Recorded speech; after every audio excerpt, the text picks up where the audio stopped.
She is the ball of life. She's definitely filled with the Holy Spirit. And it's going to be an amazing testimony. So glad to have you part of our family. You're amazing. Alright, hi, thank y'all for coming out. Okay, I just want to start off by saying how thankful to God I am, because without God, I would never be standing here today. I would be somewhere getting high. I know without a shadow of a doubt, there's been many times where I picked my life up, but every time I picked it up, I didn't have God inside me, and I would always fail.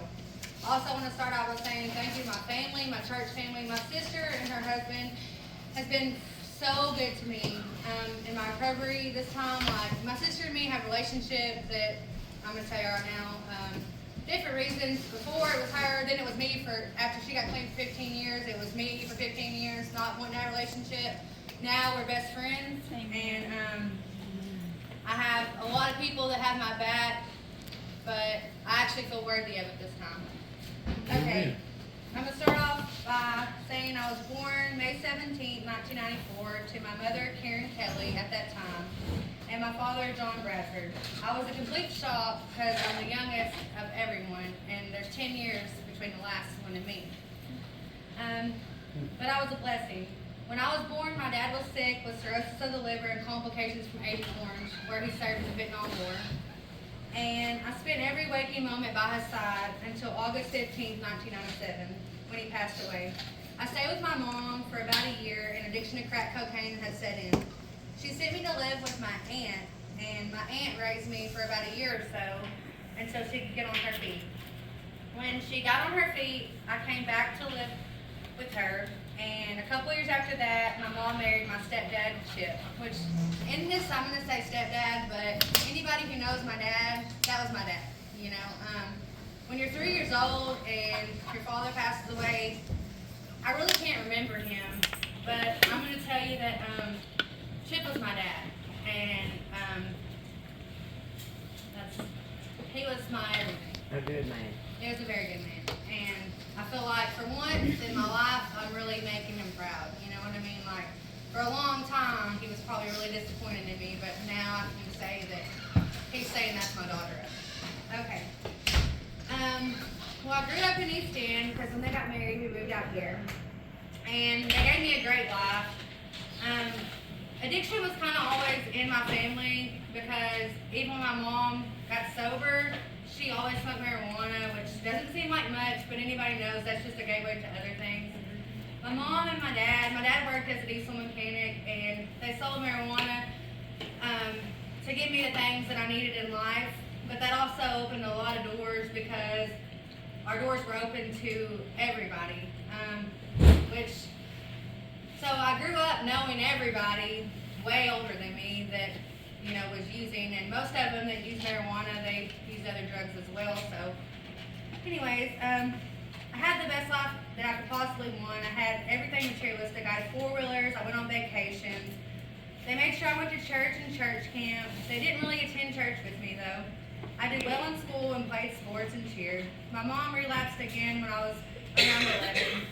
She then always made sure that my dad was there to give me everything I wanted.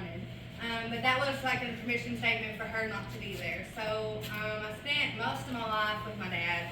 And me and my dad grew very close until I got to, we grew close, we went hunting, fishing, we did everything together. He gave me everything that I could possibly ever want until I was about 13.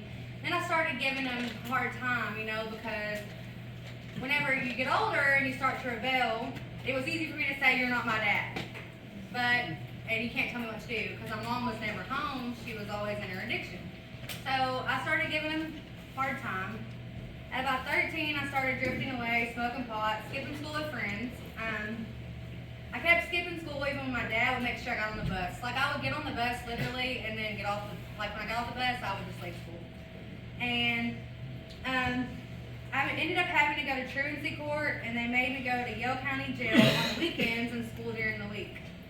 I did okay with that for a while, but I started missing school again. This time, me and my friend, we realized how to make doctor's excuses. So we missed a lot of excuses. Like a lot. Like, and I had doctor's excuses for every one of them. One day I came back to school and they were like, you have stomach cancer? Like, what's going on? Like, I have stomach issues is what I would say.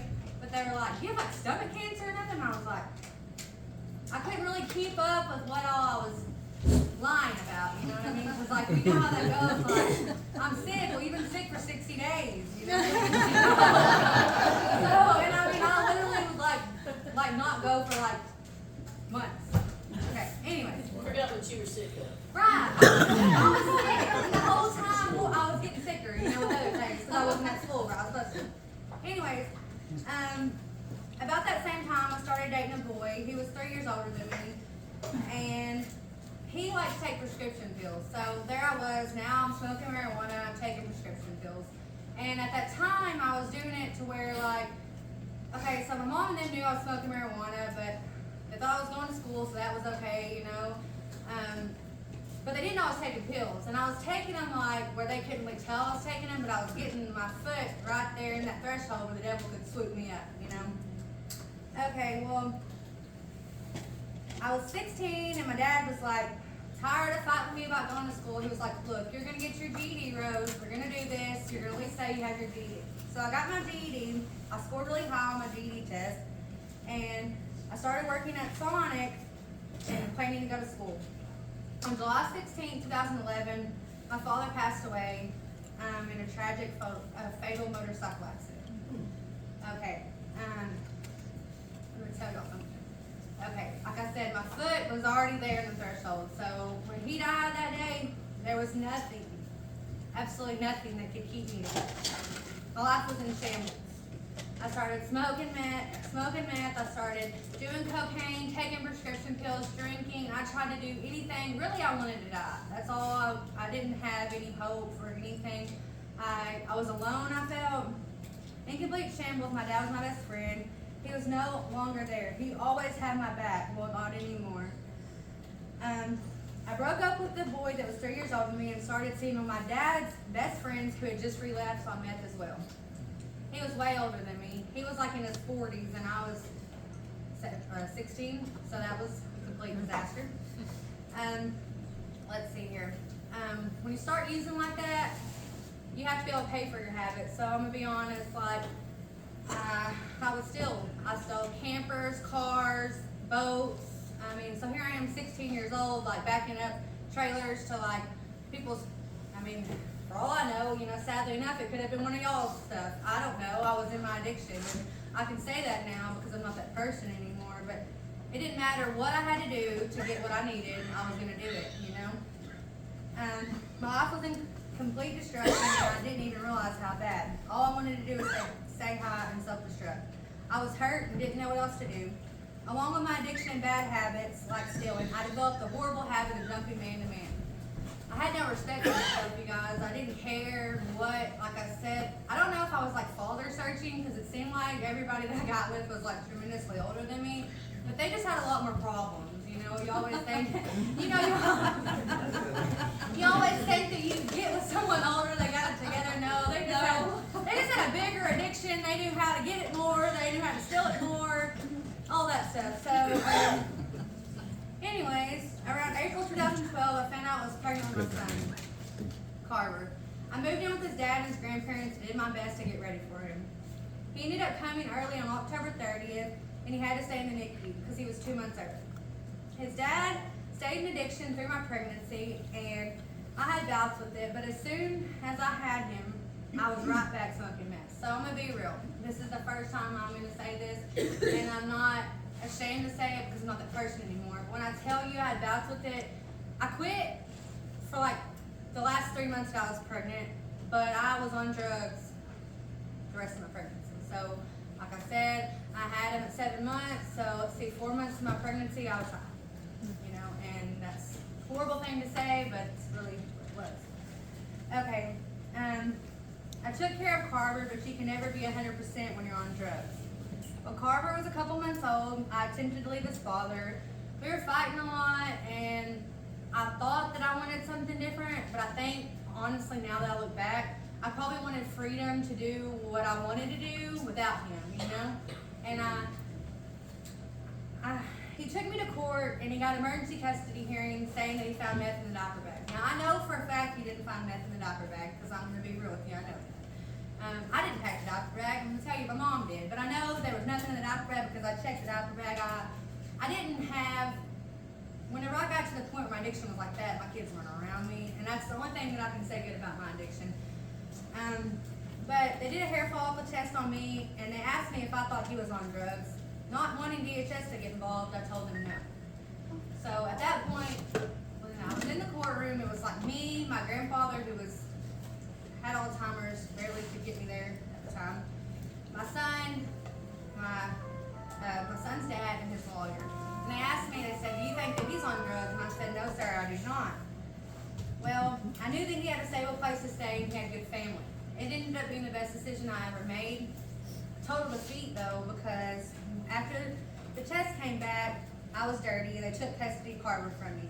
I tried to straighten up and didn't do too good of a job at it. I felt like a complete failure. Let's see. I started seeing my daughter's dad soon after. Like I said, I was just hopping, you know, but he wasn't on drugs at the time. He smoked marijuana, he wasn't on any hard drugs. But he had a bad temper and he ended up getting locked up shortly after. Found out I was pregnant with Carver when September when Carver was 6 months old. And September's dad, like I said, went back to prison. So I went back to live with Carver's dad and his grandpa. I figured I would try to make things work, but really what I was trying to do was find structure because I knew that was structure there. I didn't really know what to do. I didn't have the Lord to say, Holy Spirit, guide me. So I was young. I didn't know what to do. I was trying to find the best possible thing. And all I know is that his family is great people, regardless of what he did at that time, which I'm going to stop and say this. He is no longer that person anymore. He is completely, the Lord has restored him as well. So I'm not trying to say anything bad on him. Okay, let's see. So I went to live with them, and on April the 3rd, 2014, my daughter was born. I stayed clean until she was 2 and relapsed. At around the same time, September's dad was out and doing well, and we shared custody. Really, I was working nights, so my mom was keeping her in the mornings, but as soon as she turned 2, it was like my mom had her all the time, and then Dan would get her dad. So, shortly after that, Carver's dad got busted by the feds and ended up doing 7 years. My life was in shambles. Everything I knew was just broken. I mean, even though his dad was in addiction, he was like always there, you know what I mean? Like, and his family was always there. So not having him to, I guess, just to be able to talk to, communicate with was a big thing for me because since my dad died, there had always been Josh. Okay, so I was honestly blessed because my kids always had somewhere to go. Carver stayed with his great-grandpa, and my mom would help out sometimes, but his great-grandpa and grandma would keep him, and then Dan kept September. I can honestly say that was a blessing, but it also enabled me a lot. It enabled me because I knew they were okay. I knew that they had a good place to live, they had whatever they needed. So I really didn't feel like me, such a hot mess that I was, they needed me, you know, but that's where I was wrong. Around 2017, I got my first charges in a big drug bust. The drugs I got charged for that day, shockingly, weren't mine. But the life I lived, you didn't snitch or tell on someone, even if you didn't do it. You take the charges and you go on about your business. So there I was in jail. I got a bond and went on the run, stayed on the run till roughly till the end of 2019. Still strung out on drugs. At this point, I was just doing everything I could to stay not thinking. I ended up with a 5-year sentence. I waited in the county jail for 2 months and went to prison for 11 months. During that time, when I was incarcerated, my relationships got restored, you know. I was able to talk to my son again. I was able to talk to my daughter again. I kept a prayer journal and got close to the Lord. I had a relationship with my family and kids again on the phone because, you know, I thought I had all the hopes in the world that I was going to do right. Addiction is strong, you guys. If y'all have never been through addiction, you can have every hope in the world. But if you don't have something stronger than you, if you don't have the Lord, you don't got it. I'm telling you. Amen. Because, and I don't know if anybody has made it through addiction without the Lord, more power to you. But I can. I'm just saying, I'm saying I couldn't. Also, I had a good friend of mine, Albie Taylor, who helped me a lot when I was there. He put money on my books. He was a friend. After 11 months, I got released. I started off strong. My son's grandfather let me grow up there, and I got to have relationships with my kids. I got a good job right off the bat that I loved, and Albie took me back and forth to work for a couple months. And then I started talking to old friends, okay? Okay, along with leaving my faith at the prison doors because, God had restored me. I was ready to rock and roll. I thought I had it all figured out. Here I am sober, I'm doing good, God's got me, but my prayers became less and less and less. So I kind of just left my faith at the doors. I would use the excuse that I was too busy working overtime, but slowly and surely the devil started his destruction in my life. I started smoking pot again, and then it wasn't a week later I was back on meth. It wasn't a week later I was shooting dope again. I started calling into work. It wasn't another week later I didn't have a job at all. I stopped reporting to my parole officer, and just like that I was on the run again. Shortly after I'd relapsed, I got into a super toxic relationship. And when I tell you toxic, it was toxic. It was hell on earth. When I tell y'all it was hell on earth, it was bad. We were both strung out on drugs. We were both selling drugs and using drugs, intravenously. And we were selling more than I've ever sold in my life. So, along comes money, comes more and more and more. Let's see. For the next year and a half, 2 years, it was just a blur. We fought all the time, and were physically and mentally abusive to each other. I can look back and say now that I was mentally and physically abusive to him. Then it felt like that he was the only one that was to me, but now that I know the Lord and I know how we're supposed to treat people and do people, I know that it was both of us, so that's a big step for me because, it was like, oh, poor me, but I think I initiated a lot of it. Now, he shouldn't have done the things that he did to me, but I should have been a better woman as well. Like I said, if you open that door for the devil, he's going to come in, he's going to bring thousands of demons with him, and it's just going to be out of control. Okay, let's see. Every time that we would break up, we would get right back together. One time in specific, when we were fighting, and we were about to, I'm not trying to offend anybody, but we were about to do a shot of dope, and God, it had to be God, I had this vision in my head, and it was like telling me to hit my knees and pray, which wasn't a normal thing for me then. I was in full-blown addiction, but I seen in my head, and it was the clearest vision still to this day, I've never had a vision come through my head like this, but it was me hitting my knees and praying. So I was like, hold on, I gotta pray. And he was like, are you all right? And I was like, I know I'm supposed to pray right now, that's what I know. But I didn't hit my knees, okay? So after that, things got way worse. He got put in jail several times. I would always come up with ways to get him out. By selling my car or doing whatever it took. Stealing stuff, selling drugs, whatever I could to get him out of jail. I didn't know that I was like making everything worse, because each time I get him out, it would be more of a vicious cycle, more of a vicious cycle. Then one time when he got out of jail, I knew that he was like seeing other people, but this time in particular, someone told me that he was over at this girl's house. So I went over to confront him, and the girl came running at me. I stabbed the girl. I stabbed someone. I literally stabbed someone. That doesn't sound like me, and y'all probably, some of y'all sitting here probably don't understand that. But that's how bad, I was. I hurt so bad, and I was so out of my mind that I really stabbed that girl. And the weird thing is, I never was a person to carry a knife, but I knew what I was doing when I went, and I put one in my pocket, and I used it. I stabbed that girl 4 times. And if it wasn't for the grace of God, she wouldn't be here, and I wouldn't be here telling my story. I'd be in prison somewhere. Shortly after that, I went to court with him. He had court, and they said that he was absconding at the end of the court, so they put him in handcuffs, and then he told them to tell me that he was going to jail, so they walked over to me, and they were like, is your name Rose Bradford? Aren't you absconding too? And I was like, yes. So they arrested me that day, and they put an ankle monitor on me. Well, like I said, I was in deep addiction, so no ankle monitor, nothing was going to bind me. I cut that sucker right off. anyways. Not very good. So, I cut it off and there I was still running.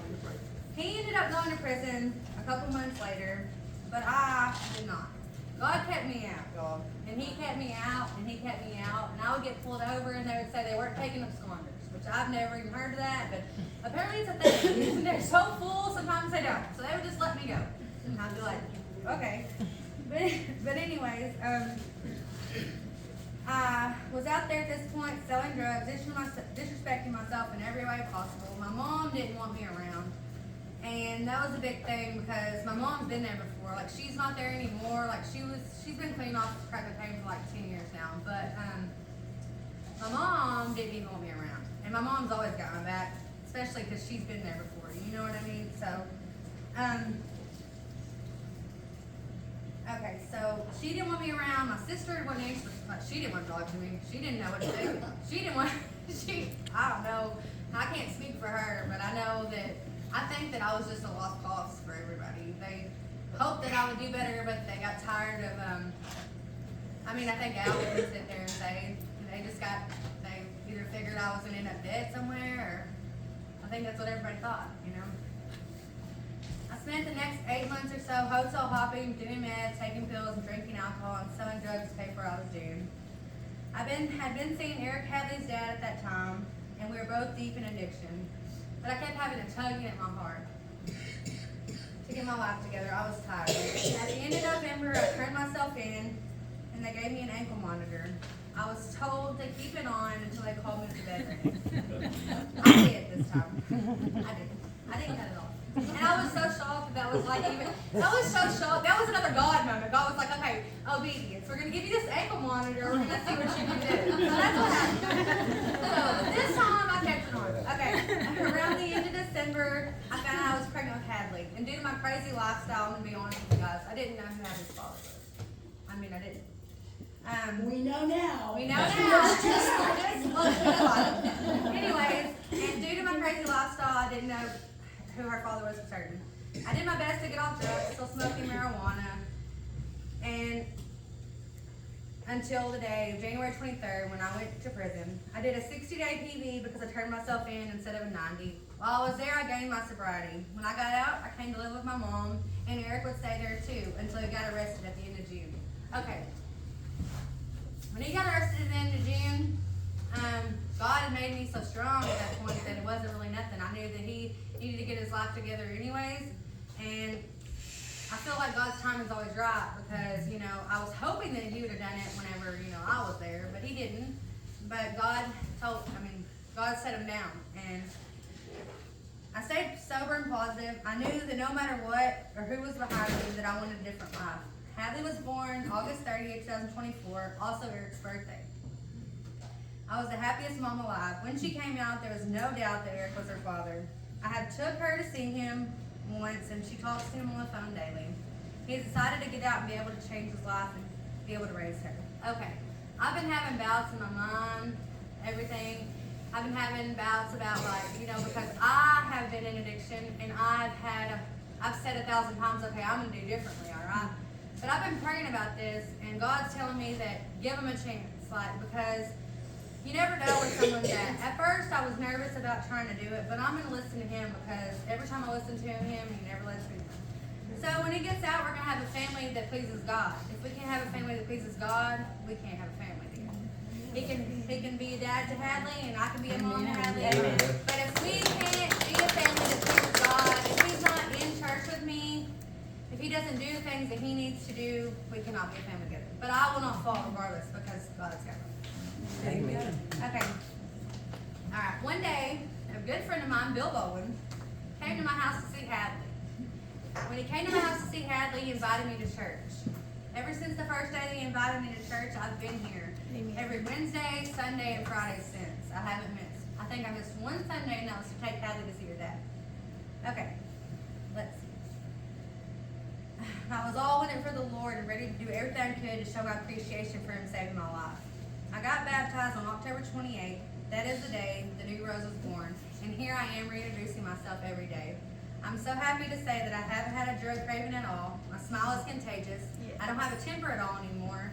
and I'm truly dedicated to be the best person I can be, like I am. Like I may not be able to go back, but that person is no more. Like, Amen. Amen. I want y'all to know that for the first time in a long time, Rose is proud of Rose, and I really don't care who's behind me, but look, All right. look who's behind me.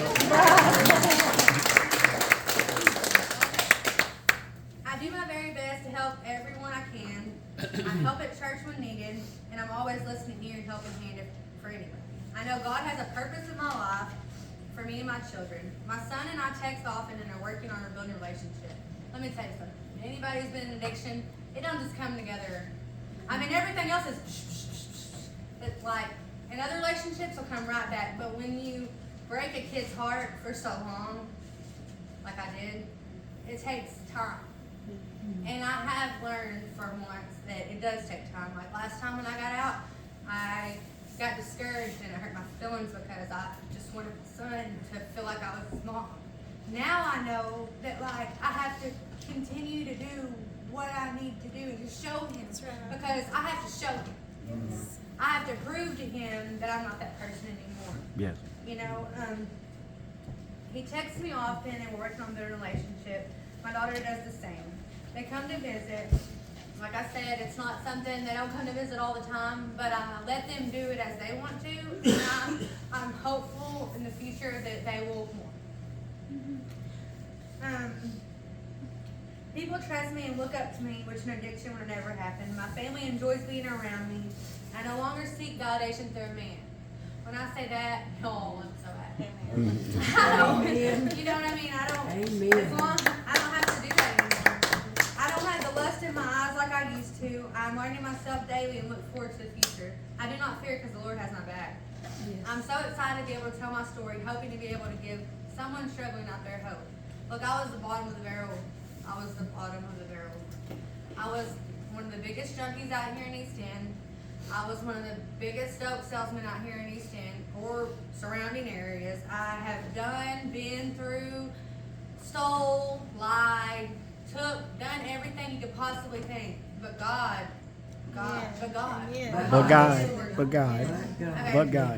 For years I stayed caught in this vicious cycle. I'm no longer in bondage because God has broke the chains.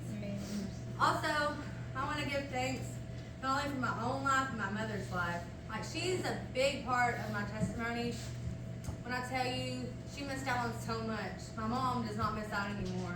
My mom is right there with me through everything now. My mom is my mom, you know. Look, she has really surprised me since I've gotten out of prison just by being there. You know, that's crazy. Like, we're buddies. She might drive me crazy sometimes. But we're buddies. That's her job. We're buddies, you know, and let me tell you something, God has restored her. She, I'm telling you, like, from the time that my dad died till 10 years ago, I didn't see her very often. I was worried if she was dead or alive. My mom is right there with me through everything now. Amen. Like, everything. Like, earlier today, I was sitting on the couch, and my mom was like, she's like, here, do you need your Bible? Because I had Hadley passed out on my arm, you know, so like that's something. When I tell you that God will restore everything if you just believe in Him, when I tell you that not to ever give up, don't, because, like I said, it's not worth giving up. God will provide a way. You just have to believe in Him and surrender to Him. I have a couple scriptures I want to read. Ezekiel 36. 26 to 28. I will give you a new heart and put a new spirit in you. I will remove from you your heart of stone and give you a heart of flesh. And I will put my spirit in you and move you to follow my decrees and be careful to keep my laws. Then you will live in my laws. Then you will live in the land gave by your ancestors. You will be my people and I will be your God. Yeah. Also, Proverbs 4:11 through 12. I am guiding you in a way of wisdom, and I am leading you in the right path. Nothing will hold you back. And I believe that. Amen. And I believe that. Amen. I believe that right now I'm telling my testimony in my church, but I'm going to call the prison that I was at. They told me if I had a year clean, and I just remembered this like 2 days ago. It said if you have a year clean, you can come give your testimony in prison. So I'm I have another one, Isaiah Isaiah 41:10. So God was like giving me all these scriptures today. Like I was like, so like at first I was like, how do I find scriptures that will go with this? And then like it just like started pouring out to me. So fear not, for I'm with you. Do not be dismayed, for I'm your God. I will strengthen you. I will help you. I will uphold you with my righteous hand. And then I have another one. Psalms 147:3. He heals the brokenhearted and binds up their wounds. And then I have two more. I have Proverbs 4:10-13. Hear my child, and accept my words, that the years of your life may be many. I have taught you the way of wisdom. I have led you in the paths of uprightness. When you walk, your step will not be hampered, and if you run, you will not stumble. Keep hold of instruction. Do not let go. Guard her, for she is your life. And then Job 11:13-19. Yet if you devote your heart to him and stretch out your hands to him, if you put away the sin that is in your hand and allow no evil to dwell in your tent, then free of fault you will lift up your face. You will stand firm and without fear. You will surely forget your trouble, recalling it only as waters gone by. Life will be brighter than noonday, and darkness will be like morning. You will be secure because there is hope. You will look about you and take rest in safety. You will lie down with no one to make you afraid, and many will be in your court. Amen. Many will court in your favor. That is my testimony.